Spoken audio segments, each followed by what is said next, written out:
Bom dia, que bom que você está aqui nessa manhã. Para quem não me conhece, sou o pastor Jairo. E celebração das 11, sempre casa cheia. Então estamos aí vivendo um tempo novo, né? Em breve, se Deus quiser, janeiro, no máximo fevereiro, nós estaremos lá no nosso novo local. E estamos em tempo de campanha, né? Estamos levantando recursos para poder acelerar lá a nossa obra. E dentro de várias estratégias, a igreja foi separada, né, em grupos. Você que está vindo já percebeu que tem esse movimento. A galera se junta lá fora, traz produtos que os próprios membros produzem, né? Cada um usa a sua habilidade. E além disso tem a nossa lojinha. Então hoje chegou a coleção nova. Tem aqui, ó, eu vim vestido porque falaram que eu sou um dos melhores modelos dessa igreja. Então eu já vim aqui para poder fazer propaganda. Coleção nova, camiseta lá na lojinha, passa no final. E o pessoal das 9, eles são mais espertos, porque eles chegam mais cedo. E aí tem muitos produtos que vocês já chegam e já não tem. O da noite então fica só a graça mesmo. Fica só o cheiro do que aconteceu pela manhã. Mas no final passa ali, compra alguma coisa, dá de presente, porque você são produtos, né, tudo de bom gosto, com muito carinho, muito amor, e tem de fato um propósito grande, né? Cuidar da nossa igreja e a gente avançar para aquilo que Deus tem nos mostrado. Nós estamos aí no mês de dezembro, cheio de programações. Eu estava falando com um amigo meu ontem, perguntando como é que vai ser. Ele falou, eu vou lá no Ano Novo, na Alicerce, eu vou também no Natal. Aí eu falei, você vai no Natal, que dia? Eu vou tal dia. Você pegou seu ingresso? Que ingresso? Eu falei, então você não vai no Natal, meu amigo. Você está só com a expectativa, porque tem ingresso. Aqui não é bagunça não, meu irmão. Aqui as coisas são organizadas. Tem ingresso. Eu quero dizer para você que aí está dando mole, está moscando. Já tem dia que já esgotou os ingressos. Então você vai ter que entrar no Instagram da nossa igreja. Tem um Linktree, você clica lá. Aí você vai achar uma parte de eventos e você resgata o seu ingresso para o Natal. Se você está combinando, vai receber parente no final de ano, já traz para o musical também. Está incrível, os nossos voluntários e líderes estão aqui ralando a semana toda. Vai ser lindo, vai abençoar a sua vida. E esses eventos são eventos que são chaves para você trazer aquele seu vizinho, aquele seu parente que ainda não tem relacionamento com Jesus, né? O musical não é só para a gente poder ter um musical bonito, ai que lindo, nossa igreja é fera. Não, o nosso musical tem um propósito de continuar avançando, espalhando a mensagem do Evangelho. Então, se você tem aquela pessoa que você tem orado e que tem um pouco de resistência a vir num culto, numa celebração, mas que topa ir num musical, numa apresentação, convida, retira o ingresso dela, pega o seu, acompanha ela aqui, vai ser e deixa Deus fazer a obra. Amém? Então fique esperto aí com o Natal, com o Ano Novo, porque já está quase esgotando. Tem dias do Natal que já está sem ingressos, mas ainda tem ingressos ainda. Beleza? Dentro dessa dinâmica, o nosso Natal vai ser um Natal temático nordestino. Então vai ser super criativo. E o nome do nosso musical é Emanuel, Deus com a gente em todo canto. E como preparação para o nosso Natal, a série desse mês de dezembro, também natalina, vai se chamar Anunciação. Esperança para todo canto. Nós queremos preparar o seu coração para experimentar as boas novas do Natal, compreendendo a grandeza e a esperança que essa data de fato significa para a humanidade. E nós vamos conversar dentro de uma sessão do livro de Isaías, do profeta Isaías, uma sessão que ficou conhecida como o livro do Emanuel. São alguns capítulos do 7 ao 12 que trazem uma série de profecias a respeito de Jesus. Isaías anunciou 700 anos antes do nascimento de Jesus a respeito do seu nascimento, da sua vinda, anunciando. Então hoje nós vamos ver essa primeira profecia sobre Jesus. Quem me conhece sabe que eu gosto muito de cinema, então eu tenho que botar alguma coisa de cinema na minha mensagem. Então, hoje eu quero falar sobre um conceito que eu gosto muito de cinema, que se chama, na verdade, um recurso de roteiro que se chama Deus Ex Machina. Deus Ex Machina. O que é Deus Ex Machina? É uma expressão em latim, usada, tem origem no grego, e significa literalmente Deus surgindo da máquina. Deus surgindo da máquina. Ela é utilizada para indicar uma solução inesperada, improvável, mirabolante para terminar uma obra de ficção. Então o Deus Ex Machina surgiu lá no teatro da Grécia Antiga. Muitas das peças terminavam, tem a foto aí, ó, estão naqueles anfiteatros gregos, então tinha as peças, e normalmente o roteiro ia caminhando para um final difícil, onde né, o herói, o protagonista não tinha como resolver, e eles sempre usavam um recurso de um deus, uma divindade que saía do teto pendurada, né? Então aqui tem dessa forma de guindaste, e por isso que é isso, o Deus que surgiu da máquina, era um camarada pendurado, e aí descia, e todo mundo, aparecia esse efeito, só que isso ficou muito popular, e até hoje as pessoas usam esse recurso, né, nos roteiros, que você é levado lá naquela história a pensar, poxa, chegou no clímax da história, o herói, o protagonista não tem como safar, os roteiristas criaram um problema tão grande que não tem como resolver, e aí de repente vem o Deus Ex Machina, essa solução externa, milagrosa, e salva o dia. Então esse mecanismo pode ser um personagem, mas pode ser também um objeto, que se torna ali o Deus Ex Machina, que salva a situação, ou um evento, certo? E o exemplo clássico é aqueles filmes de batalhas, onde os mocinhos estão perdendo a guerra, e de repente, quando tudo parece perdido, aparece a cavalaria. A cavalaria é o Deus Ex Machina. Então eu separei algumas cenas de filmes, e vamos ver se vocês reconhecem. Que filme que é esse aqui? Senhor dos Anéis, aí os que são. Então essa cena é clássica no segundo filme. Eles estão lá numa batalha muito boa, que você fica tenso, e eles estão perdendo, os orcs estão lá invadindo, e no amanhecer aparece o Gandalf no cavalo branco, né? E ele traz consigo a cavalaria, e eles vencem a batalha. Então é um exemplo clássico de Deus Ex Machina. Pode passar a próxima imagem. Que filme é esse? Não é Rei Leão, não é Rei Leão. É melhor. É Nárnia, certo? Então aqui também a mesma coisa, uma batalha, estão lá perdendo, certo? A gente já sabe que o Aslan representa Cristo, mas ele morre antes e pronto, não tem como salvar. Sem Aslan não tem como vencer, mas ele ressuscita e ele aparece na cena final para salvar a batalha. Quando ele chega na batalha, eles vencem a batalha lá em Crônicas de Nárnia. E a próxima cena, num filme muito famoso também, que filme é esse? Jurassic Park, o antigo, que é o bom, não os novos que são ruins. Então, essa cena também. Então você vê que o Deus Ex Machina nem sempre é um mocinho, um bonzinho que salva a cena. Aqui é o vilão. O Tiranossauro, ele é um grande vilão do filme, né? Porque ele come as pessoas. Então, mas nessa cena aqui ele salva as pessoas, porque eles estão correndo dos Velociraptors, né? E aí quando parece tudo perdido, não tem como escapar, não tem como fugir, eles estão cercados, aparece o Tiranossauro Rex como Deus Ex Machina. E isso acontece em diversos filmes, né? Livros, séries.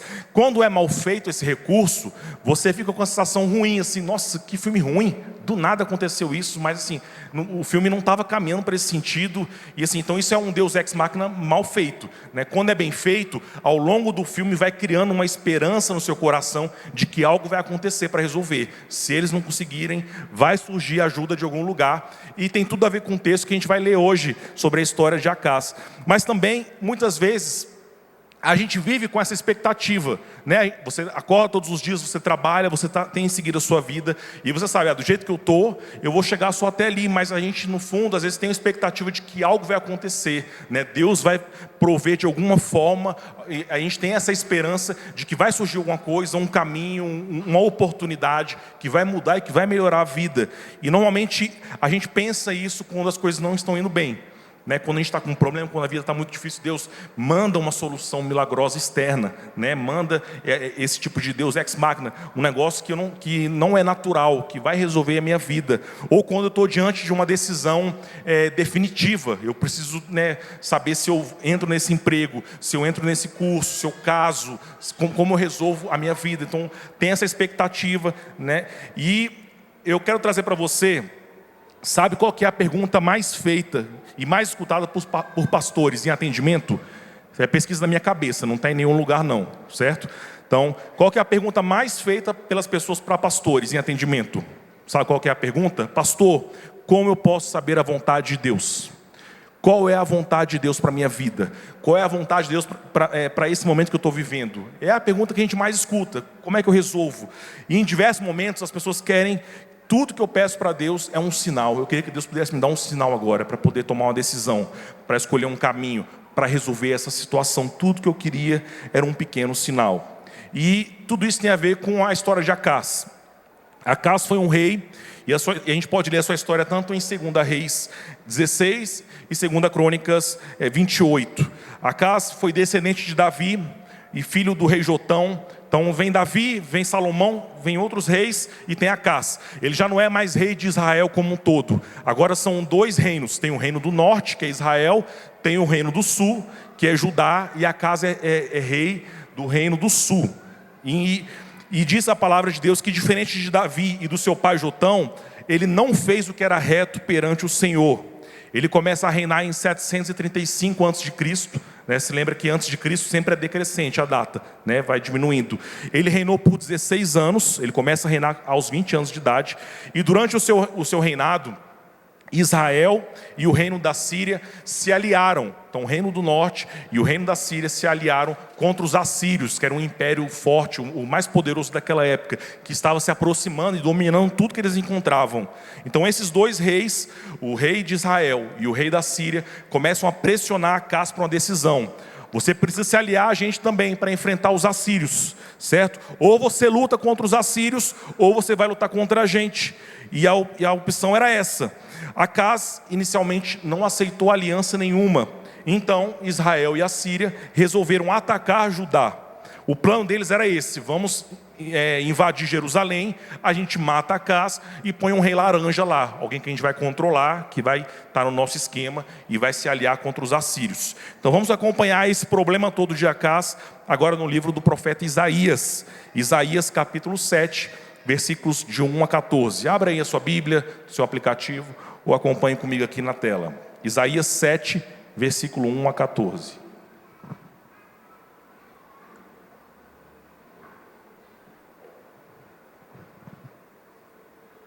E diz o seguinte a palavra de Deus: quando Acás, filho de Jotão e neto de Uzias, era rei de Judá, o rei Rezim da Síria e Peca, filho de Remalias, rei de Israel, atacaram Jerusalém, mas não puderam vencê-la. Informaram ao rei: a Síria montou acampamento em Efraim. Efraim aqui é outro nome para o reino do norte, Israel. Com isso, o coração de Acás e do seu povo agitou-se, como as árvores da floresta agitam-se com o vento. Então o Senhor disse a Isaías: saiam você e o seu filho Sear-Jazube e vão encontrar-se com Acás no final do aqueduto de Açude Superior, na estrada que vai para o campo do lavandeiro.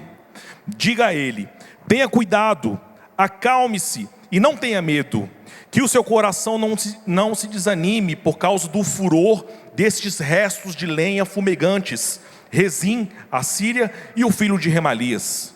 Porque a Síria, Efraim e o filho de Remalias têm tramado a sua ruína, dizendo: vamos invadir o reino de Judá, vamos rasgá-lo e dividi-lo entre nós, e fazer o filho de Tabeel reinar sobre ele.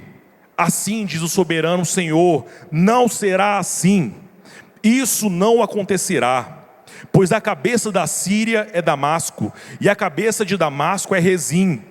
Em 65 anos, Efraim estará destruído demais para ser um povo. A cabeça de Efraim é Samaria, e a cabeça de Samaria é o filho de Remalias. Se vocês não ficarem firmes na fé, com certeza não resistirão. Disse ainda o Senhor a Acás: peça ao Senhor o seu Deus um sinal miraculoso, seja das maiores profundezas, seja das alturas mais elevadas. Mas Acás disse: não pedirei, não porei o Senhor à prova. Disse então Isaías: ouçam agora, descendentes de Davi, não basta abusarem da paciência dos homens, também vão abusar da paciência do meu Deus.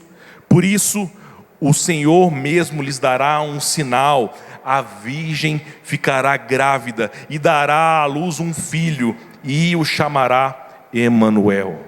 Amém? Primeiro sinal nessa manhã que a gente pode aprender com a história de Acás: identifique o verdadeiro inimigo. identifique o verdadeiro inimigo. Acas aqui estava diante de uma decisão difícil. Ou eu luto contra dois inimigos do meu tamanho, né, Israel e Síria, ou eu luto contra um inimigo muito maior, gigantesco, os assírios. E Acas inicialmente escolheu não escolher, eu não vou escolher ninguém, certo? Não vou tomar partido nessa briga aí. Mas essa decisão já era uma escolha. E nas nossas vidas a mesma coisa acontece. Omissão é escolher não fazer. Omissão é escolher não fazer. A omissão de Acas então ficou clara para os reis aliados. Você não vai escolher, então nós vamos trocar você por um rei que vai nos escolher, né, de bom grado. E aí eles atacam Jerusalém, mas de início Acas conseguiu resistir, né, se defendeu, fechou tudo, e eles não conseguiram passar ali o cerco. Então Acas resolve tomar uma decisão: o inimigo dos meus inimigos é o meu amigo, eu vou fazer então aliança agora com os assírios. Eu vou me aliar aos assírios. Mas Deus tinha um caminho melhor para Acas e para o povo judeu. O Senhor então envia o profeta Isaías para convencer Acas a não tomar uma decisão imprudente, né, precipitada. Síria e Israel eram inimigos pequenos comparado com os assírios. Nesse ponto da história, como falei, nós estamos em 735 a.C. Em 732, 3 anos depois, a Síria já tinha sido destruída. 3 anos depois. Então vai se aliar com um cara que vai perder a guerra em 3 anos. Israel perdeu os seus territórios em 734, né? A sua existência como nação em 722. Em 669, Israel já estava totalmente destruída e já havia deixado de existir como um povo. Já não existia mais o povo de Israel. Tudo o que Isaías falou que iria acontecer, aconteceu. E em pouco tempo. Mas Acas não confiou em Isaías e nem confiou em Deus. Ele confiou o futuro da sua nação aos assírios. Um inimigo muito pior e mais cruel. Isaías chama mais na frente os assírios de a vara da ira de Deus. A vara da ira de Deus. Um império terrível e assombroso que veio para castigar um povo pecador. Esse império vai ser usado como instrumento de Deus para castigar um povo pecador. Diante das nossas escolhas e decisões, o primeiro sinal que nós devemos pedir a Deus é: Deus, Senhor, me mostra se há algum caminho mau.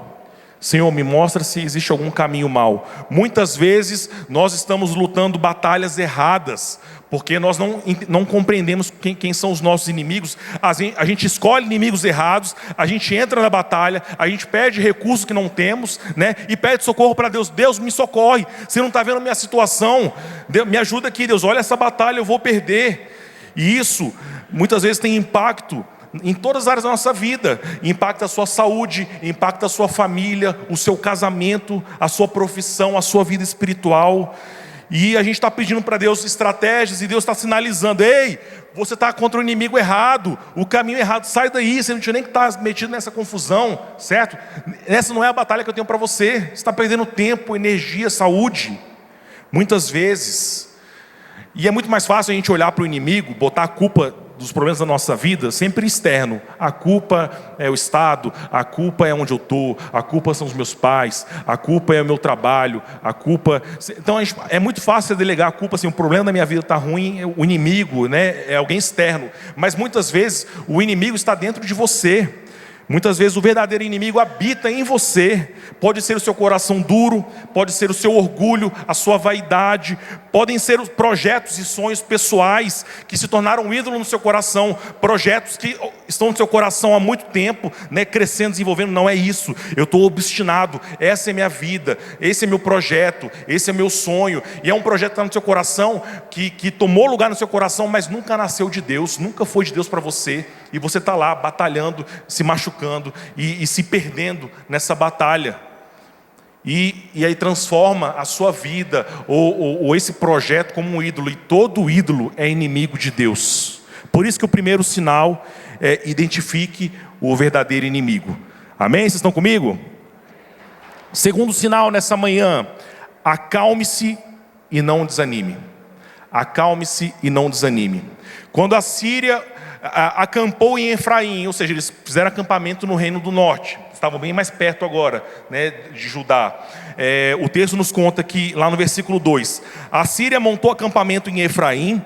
Com isso, o coração de Acaz e seu povo agitou-se, como as árvores da floresta agitam-se com o vento. O povo estava agitado, eles estavam presos dentro da cidade. Guerra naquela época não era igual a guerra de hoje em dia. Hoje você vai escutar sobre a guerra, né, no Oriente Médio ou da Ucrânia, e você escuta coisas terríveis que acontecem no meio da guerra, né, assim, coisas que, e sendo que hoje é muito melhor, porque tem uma ética, né, tem órgãos que regulam e tudo mais. Mas naquela época, assim, não tinha nada, assim, chegava uma nação inimiga e fazia o que queria, devastava, você é meu, você é minha posse, te transformava em escravo, né, pegava tudo, matava, não tinha regra nenhuma, era muito pior do que hoje em dia. Então esse povo está dentro da cidade, né, eles estão presos e dois povos inimigos estão acampados perto, né, eles não tinham o que fazer, e estão ali naquela situação e agitados, aquele sentimento de impotência, ansiosos. Acaz não tinha como sair dessa situação, não tinha o que ele fazer para poder vencer. Por isso que Deus vem ao encontro de Acaz com uma solução inesperada, Deus ex machina, né? Uma solução que não tinha como ele resolver, Deus vem ao encontro para resolver. O Senhor manda Isaías encontrar Acaz, lá no versículo 4, diga a ele, tenha cuidado, acalme-se e não tenha medo, que o seu coração não desanime por causa do furor destes restos de lenha fumegantes, Rezim, a Síria e o filho de Remalias. O rei de Israel aqui é tão paia, é tão sem graça, que Deus nem usa o nome dele, só fala como o filho de Remalias. Rezim acho que tinha algum prestígio ainda, né? Rezim, o rei da Síria, e o filho de Remalias só. Mas aqui Deus está chamando que esses dois inimigos não passam de resto de fumaça, de lenha. É até uma dica de um xingamento bíblico, se você quiser usar. Certo? Seu resto de lenha fumegante, né? Porque é o que? Você que faz churrasco na sua casa, acaba lá o carvão, acabou a festa e fica lá aquele churrasco queimando, né? Então é isso, esses inimigos não passam disso, é só sujeira, não queima, não esquenta, não presta para nada, é lixo, é inútil. Então eles estão incomodando, porque fumaça incomoda, mas é só fumaça, não vai te fazer mal nenhum, então não desanima, não toma nenhuma decisão. E Acaz, Isaías está dizendo, eles estão te dizendo, nós vamos invadir o seu reino, nós vamos rasgá-lo, nós vamos dividi-lo, nós vamos colocar um outro cara no teu lugar. Assim diz o soberano Senhor. Isaías está dizendo para ele, né, para o rei de Judá, não será assim, isso não acontecerá. O próprio Deus está garantindo que nada vai acontecer. O Senhor só exigia uma coisa de Acaz, fé.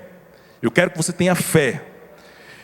Perceba que Deus aqui, por meio de Isaías, não promete, não explica o processo, né? Ele não fala só, eu vou trazer a solução de tal forma, você vai vencer a guerra com tal estratégia. Deus, aqui por meio de Isaías, não falou nada, só falou assim, calma, não se alia a ninguém, não desanima, não perca sua fé, né? Deus declara ali que ele precisava confiar no Senhor. Demonstre uma fé incondicional, mesmo que você não entenda, mesmo que você não veja a solução, mesmo que você não compreenda o meu processo, confie em mim. É isso que eu estou te pedindo agora nesse momento. E o profeta ainda alertou no versículo 9, mas se você não ficar firme na fé, só existe um caminho, só existe uma solução para você conseguir sair desse processo. E não é os assírios, só existe um caminho, eu sou o caminho, certo? Mas se você não ficar firme na fé, vocês não resistirão. Isaías fala. Então, quando a gente olha para a gente, depois que Deus sinaliza quais são os nossos verdadeiros inimigos, o segundo sinal que Deus nos dá é para a gente confiar. Acalme-se, não desanime, tenha fé. Deus sabe que os inimigos verdadeiros que nós temos que enfrentar são assustadores. Deus sabe, né? E Deus também sabe que sem a ajuda dele, a gente não tem como resistir, não tem como vencer. Mas os nossos maiores pesadelos não passam para Deus de resto de lenha queimada. Os nossos maiores pesadelos para Deus não passam de resto de lenha queimada. Tudo que a gente precisa fazer é ter fé em Deus diante dessas decisões e dos momentos difíceis, né? Em momentos críticos da vida, o Espírito Santo vai sinalizar para que você possa aumentar a sua fé.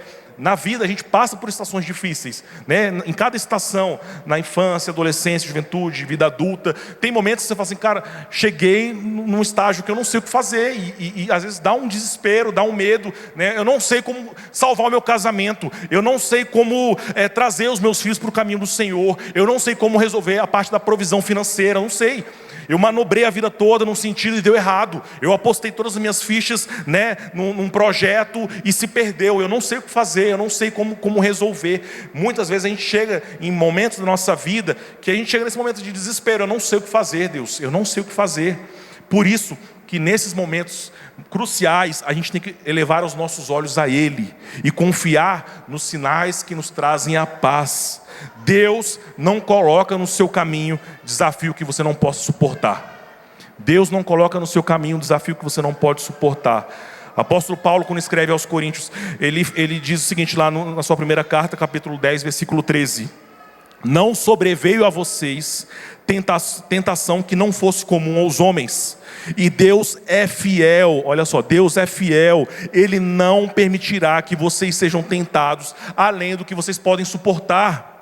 Mas quando forem tentados, se acontecer isso, se passar do ponto, né, de você suportar, Ele lhes providenciará um escape para que possam suportar. Ainda que aconteça, Ele vai providenciar um escape.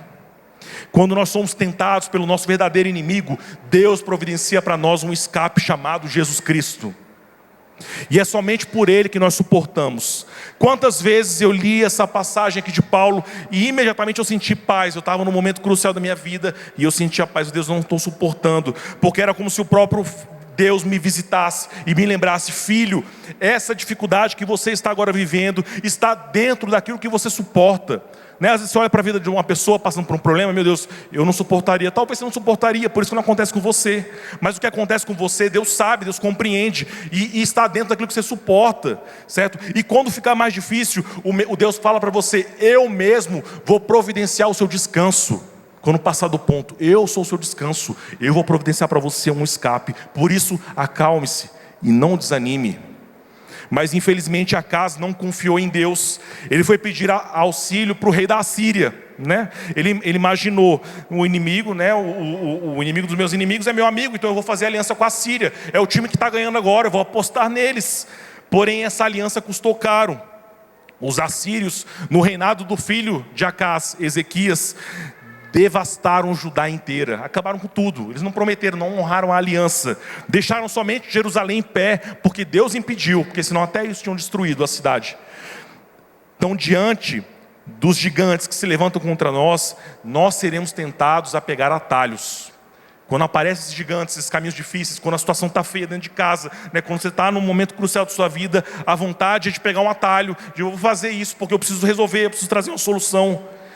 Muitos pastores passam pela mesma experiência de Isaías aqui nesse texto. Experiências parecidas com os profetas. A gente aconselha pessoas sobre a vontade de Deus clara, revelada na palavra. Não é achismo, eu acho que você tem. Não, assim, é o que a Bíblia fala a respeito do que você está vivendo. Muitas vezes a gente chega diante do atendimento, a pessoa chega atribulada, desgastada, e a gente apresenta: o que Deus quer para a sua vida é isso, confia nisso. Não sou eu que estou dizendo, é o Senhor, certo? Mas a gente tenta dar todos os sinais possíveis para que a pessoa possa confiar e permanecer fiel a Deus, mas elas não confiam. E é muito triste ver isso, porque elas estão com pressa, ou estão com medo, ou estão já frias espiritualmente, não têm esperança. Escutam essas palavras e falam assim: tá, eu já conheço isso, eu já ouvi, mas eu acho que eu não queria mais nisso. Eu não consigo confiar nisso, eu não consigo descansar nisso. E aí tomam atalhos e caem, e a situação é pior do que a anterior. Faltou por acaso ler o que o seu ascendente Davi escreveu no Salmos 20. Alguns confiam em carros, outros em cavalos, mas nós confiamos no nome do Senhor nosso Deus. Eles vacilam e caem, mas nós nos erguemos e estamos firmes. Amém? Terceiro e último sinal nessa manhã: busque os sinais do Emanuel. Busque os sinais do Emanuel. Isaías tentou com tudo para convencer Acaz a se render ao rei certo, né? Você não tem que se render nem ao rei da Síria, nem ao rei da Assíria. Você tem que se render ao rei que é digno de se assentar no trono da sua vida. O Senhor verdadeiro, o único, né, que merece de fato a sua confiança. Deus estava disposto a provar que cada palavra da boca de Isaías era verdadeira.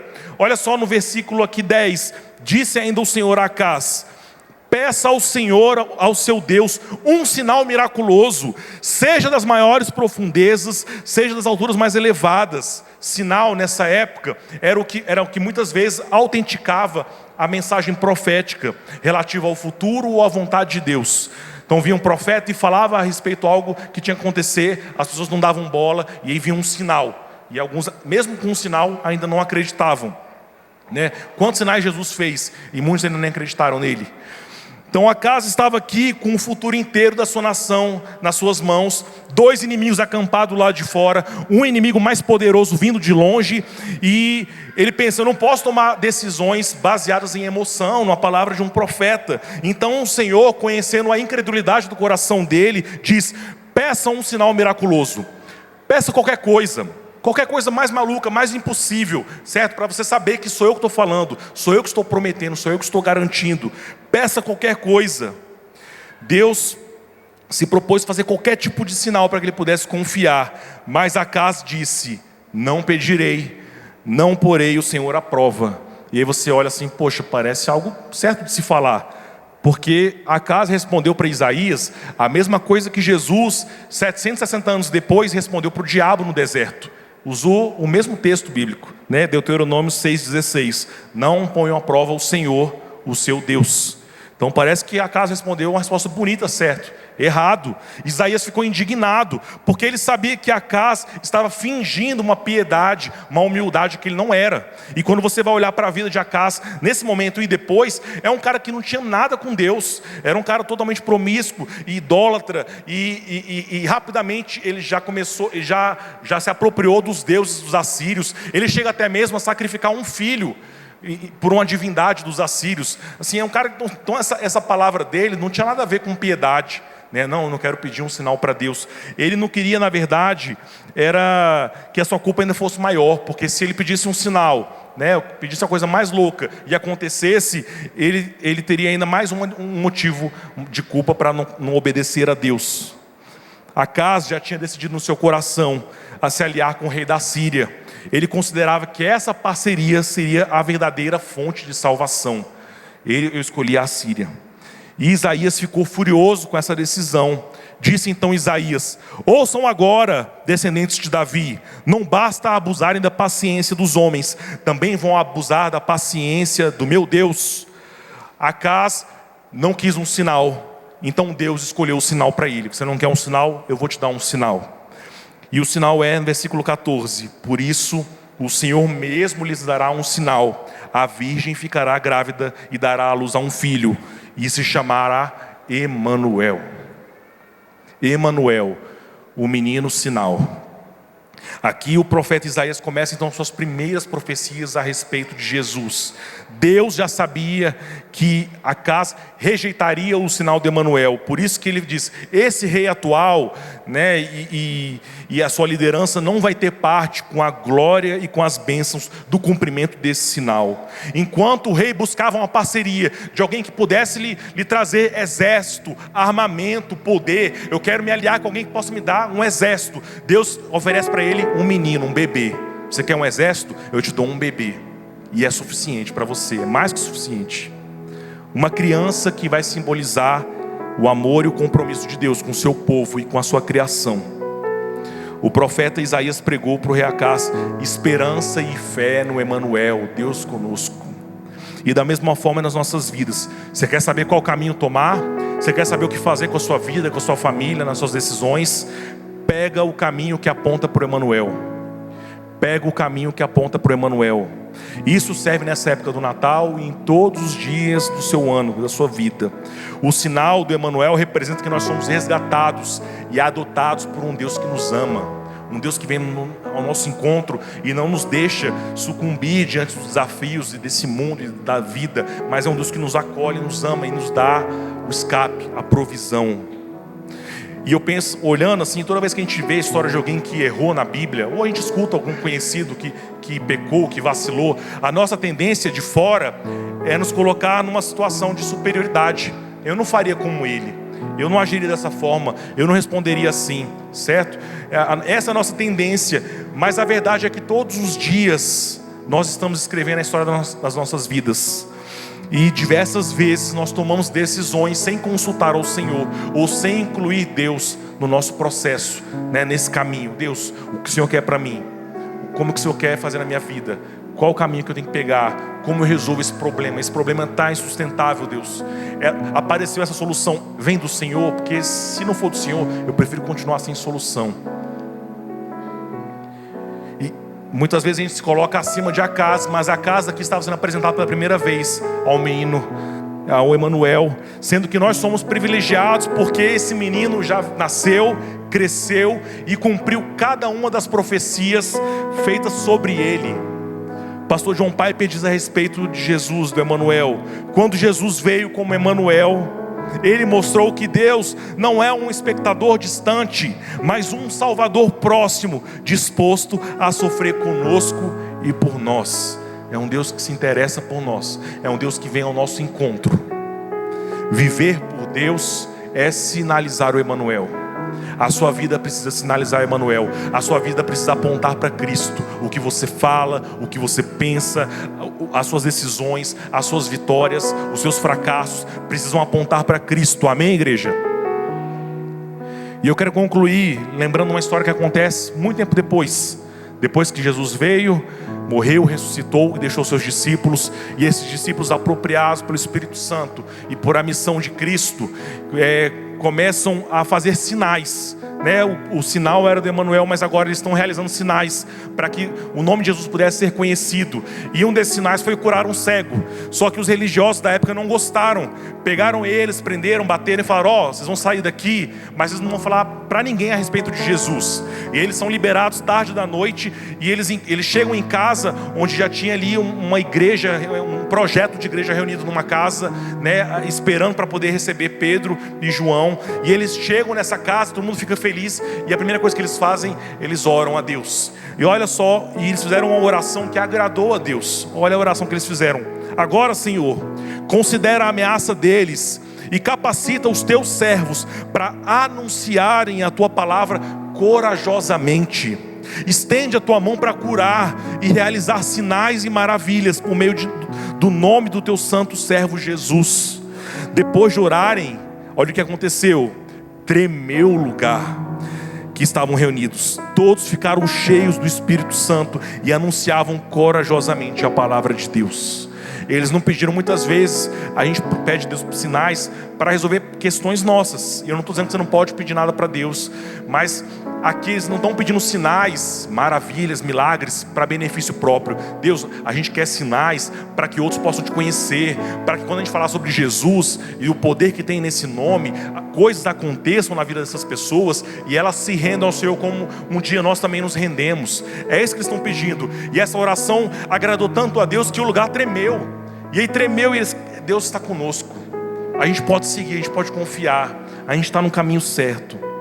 E o meu desejo, minha oração nessa manhã, por mim e por você, é que Deus nos dê coragem para realizar milagres e sinais que apontem para o Emanuel. Amém? Sinais que possam confirmar o testemunho que nós damos sobre Jesus. Que as nossas vidas possam sinalizar Emanuel, seja agora no Natal e seja sempre. Então a nossa oração nesses dias que antecedem Natal é que Deus, nesses dias, nos mostra, Senhor, se nós temos batalhado batalhas erradas contra inimigos que não são de fato os nossos inimigos, que na verdade são perda de tempo, pedra de tropeço para o nosso caminho. Deus, nos encha de fé para a gente suportar os verdadeiros inimigos, as verdadeiras batalhas, os desafios que estão nos nossos caminhos. E por fim, Deus, nos dê sinais que possam revelar o Emanuel nas nossas vidas, para que as pessoas possam olhar o que você fala, o que você pensa, a forma como você administra a sua vida, né? Os dias bons e os dias ruins, e as pessoas possam ver assim: ele aqui tem relacionamento com Cristo. Eu não sei explicar, mas até a forma como você sofre é diferente, a forma como você vence é diferente, a forma como você se comporta, como você decide sua vida, como você escolhe, isso aqui é diferente. E Deus possa alcançar essas pessoas para que elas possam experimentar do que nós temos. Amém? Se coloque de pé, vamos orar.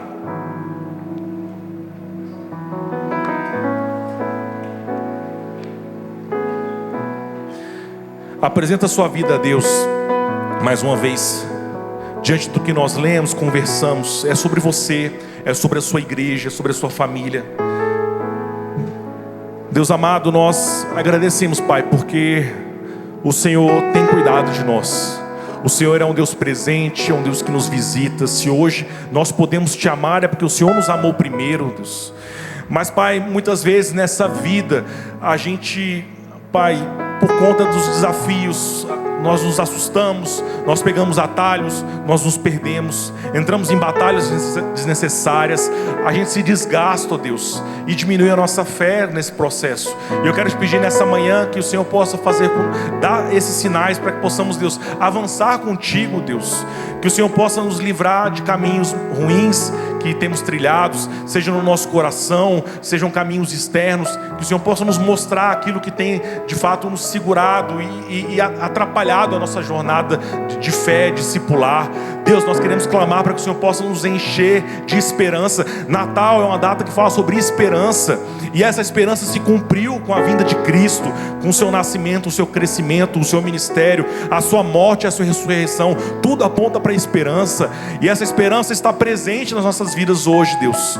Nós possamos viver de acordo, Pai, com essa esperança, que possamos nos apropriar dessa esperança e levantar todos os dias com fé, com alegria, com motivação, sabendo que Cristo é por nós. Emanuel, Deus conosco. O sinal nos foi dado, Deus, e que agora as nossas vidas se transformem também em sinais para aqueles que não te conhecem, ó Deus. Que nesse Natal, que nessas semanas, que aquilo que a gente fala, os nossos relacionamentos com parentes, com amigos, com as pessoas que nós convivemos, Deus, que possa apontar para Cristo, que tudo que nós falamos, sentimos, manifestamos, possa de fato ser, Deus, plataforma para testemunhar o teu poder, da tua grandeza, ó Deus. Então nos encha mesmo com o teu Espírito Santo. Nós queremos avançar por ti, Deus, nós queremos viver coisas novas contigo. Tira, Deus, aquilo que tem atrapalhado, que tem roubado de fato a atenção, o foco. Nós queremos, Deus, viver para ti e por ti, ó Senhor. Então ouve, Pai, a nossa oração, manifesta mesmo o teu poder sobre as nossas vidas, Deus. Nos enche de esperança, não uma esperança momentânea, mas uma esperança eterna, que é Cristo, que Ele veio, Ele cumpriu, e Ele prometeu que voltará, e nós temos essa confiança de que nós um dia estaremos contigo por toda a eternidade, vivendo para a tua glória, Deus, e na plenitude, Deus, da alegria e da graça que está em Jesus Cristo. Obrigado, Senhor, por essa manhã. Que o Senhor continue falando aos nossos corações, ministrando verdade, justiça e salvação. No nome de Jesus que nós oramos. Amém. Amém.